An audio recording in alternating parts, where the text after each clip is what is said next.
ভারত মহাসাগরে চীনের মুক্তোর মালা, আর এতেই একঘরে নয়াদিল্লি। শি জিনপিংয়ের মুক্তোর মালা কৌশল বা স্ট্রিং অফ পার্লস স্ট্র্যাটেজি নিয়ে গেল কয়েক বছর ধরেই উত্তপ্ত এশিয়ার রাজনীতি। ভারতের প্রতিবেশী প্রায় সবকটি দেশই এই পরিকল্পনায় যোগ দিলেও এতদিন বাদ ছিল ঢাকা। তবে ডক্টর মোহাম্মদ ইউনূসের বদান্যতায় এখন পূর্বমুখী বাংলাদেশ। প্রধান উপদেষ্টার আমন্ত্রণ গ্রহণ করে শীঘ্রই বাংলাদেশে বিনিয়োগ করতে পারে চীন। সম্প্রতি এমন সম্ভাবনার কথা তুলে ধরে প্রতিবেদন প্রকাশ করেছে ইন্ডিয়া.কম। ভারতীয় গণমাধ্যমটির দাবি, ডক্টর ইউনূসের বাংলাদেশে বিনিয়োগের আহ্বানে সাড়া দিয়ে ঢাকায় প্রতিনিধি দল পাঠাতে যাচ্ছে বেইজিং। আগামী মে মাসে চীনের বাণিজ্য মন্ত্রণালয় পাঠাতে যাচ্ছে বড় প্রতিনিধি দল, যারা বাংলাদেশে বিনিয়োগের সম্ভাবনার বিষয়ে আলোচনা করবে। ধারণা করা হচ্ছে প্রতিনিধি দলের নেতৃত্ব দেবেন চীনের বাণিজ্যমন্ত্রী ওয়াং ওয়েনটাও।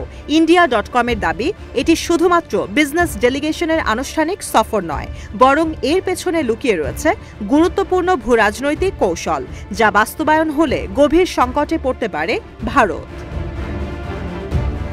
প্রতিবেদনে উল্লেখ করা হয়, বাংলাদেশে বিনিয়োগের পাশাপাশি প্রতিরক্ষা খাত, নদী ব্যবস্থাপনা ও অবকাঠামো উন্নয়ন বিষয়ে হতে পারে আলোচনা।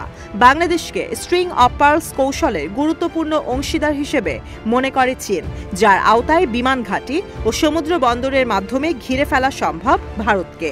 ইতোমধ্যে শ্রীলঙ্কার হাম্বানটোটা বন্দর, পাকিস্তানে গদার বন্দর, মিয়ানমারে কিয়াকফিউ বন্দর, কম্বোডিয়া ও জিবুতির একটি করে নেভাল বেস ও স্টেশন নিয়ন্ত্রণ করছে চীন।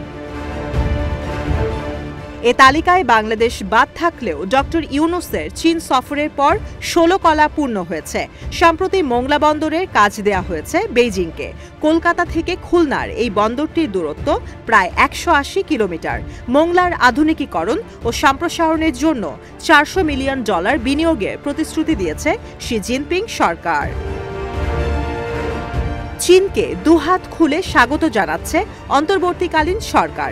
বর্তমানে চীনের নজর তিস্তা নদী ব্যবস্থাপনায়। বছরের পর বছর ধরে বাংলাদেশ ও ভারতের দেশের মধ্যে তিস্তার পানির ন্যায্য হিস্সা নিয়ে বিবাদ চলছে। এই সুযোগকে কাজে লাগিয়ে নদী ব্যবস্থাপনায় বিনিয়োগ করতে পারে বেইজিং। তিস্তা নদীর সঙ্গে জড়িয়ে আছে পশ্চিমবঙ্গ ও সিকিমের নিরাপত্তা ইস্যু। তাই এই প্রকল্পে চীনের সম্পৃক্ততাকে শুধুমাত্র বিনিয়োগ নয়, বরং প্রভাব বিস্তারের মাধ্যম হিসেবে দেখছেন বিশ্লেষকেরা। একই সঙ্গে লালমনিরহাটে চীনের বিমান ঘাঁটি তৈরির পেছনেও ষড়যন্ত্রের গন্ধ খুঁজছে ইন্ডিয়া.কম।